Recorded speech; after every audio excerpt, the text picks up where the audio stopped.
Mistaken identity is the greatest thing in our life. It will make great consequences in this world. We all know William Shakespeare is a great poet and dramatist in the English literature. He is a great pillar of English language and literature. Good morning. Today, we the students of 7th grade from National Huda presents early hilarious play of Shakespeare. Yes, you guessed it right. The Comedy of Errors. First of all, let me introduce the characters. Mahir, Antipholus of Syracuse. Nahil, Dromio of Ephesus. Abdul Nafi, Antipholus of Ephesus. Mazin, Dromio of Syracuse. Afrin, Adriana. Fida Aziz, Luciana. Aisha Kamaruddin, the messenger. Last but not the least, myself Fatima Sana from 7D as the narrator. There are two sets of identical twin brothers, Antipholus of Syracuse and Antipholus of Ephesus, and their attendants Dromio of Syracuse and Dromio of Ephesus. During their childhood, the brothers are caught in an accident at sea and separated. Years later, Antipholus and Dromio of Syracuse travel to Ephesus in search of Antipholus and Dromio of Ephesus. Antipholus and Dromio of Ephesus have no idea that their twins are in city looking for them. Now, Antipholus of Syracuse has asked his attendant Dromio of Syracuse to take his money and keep it safe at the inn as he looks around the city. Dromio has just left to follow his master's orders and Antipholus is alone. Scene 1. A square in a business district. Enter Antipholus of Syracuse. Dromio is a good fellow. He's completely trustworthy and he often makes me laugh when I'm worried or tired. But nobody can cheer me up right now. I'm like a drop of water that is looking for another drop in the huge ocean and is totally lost and confused. Until I find my brother, I can't rest easily. Enter Dromio of Ephesus. Antipholus of Syracuse thinks that Dromio of Syracuse. Here starts the mistaken identity theme.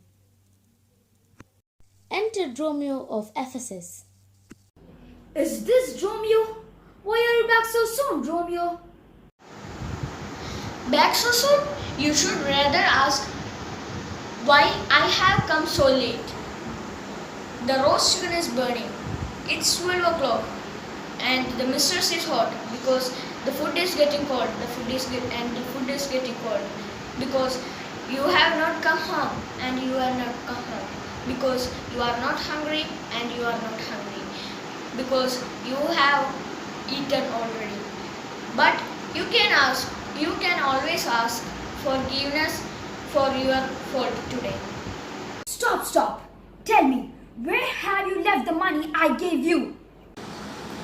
The sixpence you gave me last Wednesday, I used it to pay the mistress saddler. Stop joking with me. I'm not in the mood now. We are strangers here. How dare you trust someone else with your responsibility? Please, sir, I have come in as from my mistress. If I return without you, I shall be dead because she will punish me for your fault. Like me, sir, your stomach will be the clock, should be the clock, and the alarm should be send you home without a messenger to call you. Come, Dromio. This is not the time to play the fool. Where is the gold I gave you? Gold? Sir, you did not give me any gold. Oh, come, you rascal. Stop being an idiot and tell me, what did you do with it? It was your responsibility. It was my responsibility to bring you home, to your house, to lunch. My mistress, her sister are waiting for you. Where have you kept my money? I'll wipe that cheerful smile off your face if you continue fooling when I have told you that I'm not in the mood. What did you do with the 1,000 marks I gave you to keep? Ouch! The only marks I have are the ones on my head, which you gave me now. Your wife is hungry and waiting for you to come home to dinner. She begs you to come soon. What? How dare you keep talking nonsense when I have told you not to? Take that, you! What are you doing, sir? your hands or I will take to my heels. God, this rascal has done something with all my money. They say this town is wicked, corrupt, full of cheats and swindlers. If that is true, I better leave this place quickly. I'll go to the inn and look for that rascal. I'm terrified that my money isn't safe. Exit Antipholus of Syracuse. Antipholus of Syracuse finds his gold safe at the inn. He also meets Dromio of Syracuse and scolds him for having played a strange prank on him. Dromio is confused because he doesn't understand what Antipholus means. He was in the inn all along, waiting for his master. In the meanwhile, Dromio of Ephesus goes back home and tells Adriana, wife of Antipholus of Ephesus, what happened.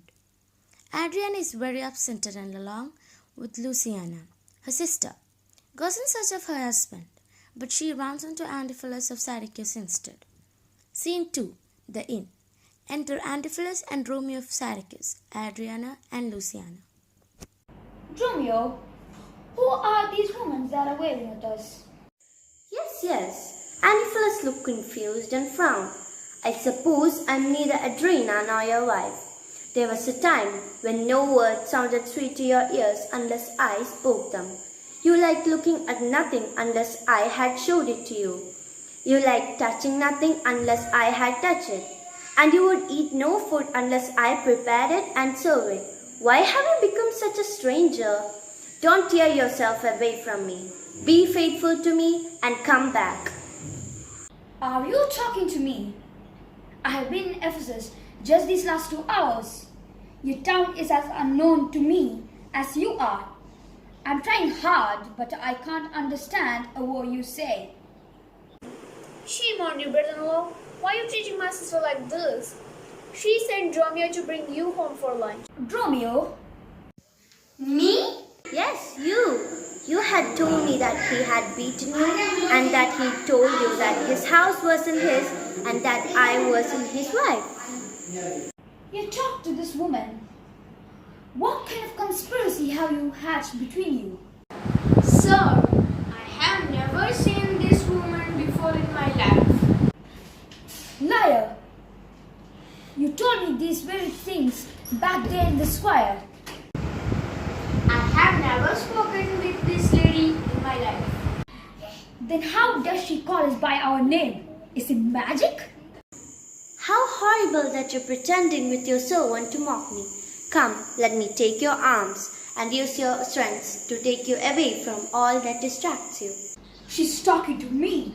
She's talking about me. What? Did I marry her in a dream? Or am I asleep now and imagining all this? Until I know more, I better humor her. Dromio, go. Tell the servants to prepare for lunch.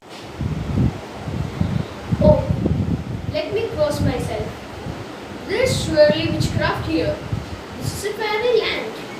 We talk with goblins, owls and sprites. If we don't listen to them, they will surely suck the life out of us or pinch us blue and black. All exits. Dear audience, our role play is only a slightly adapted form of comedy of errors of William Shakespeare. At the end of this play, Antipholus of Syracuse and Dromio of Syracuse think some witchcraft is there. Here our role play ends. The theme of this play, taken from Greek plays, Ephesus is a city in Greece. Here is a humble endeavor to act Shakespeare's characters. Thank you.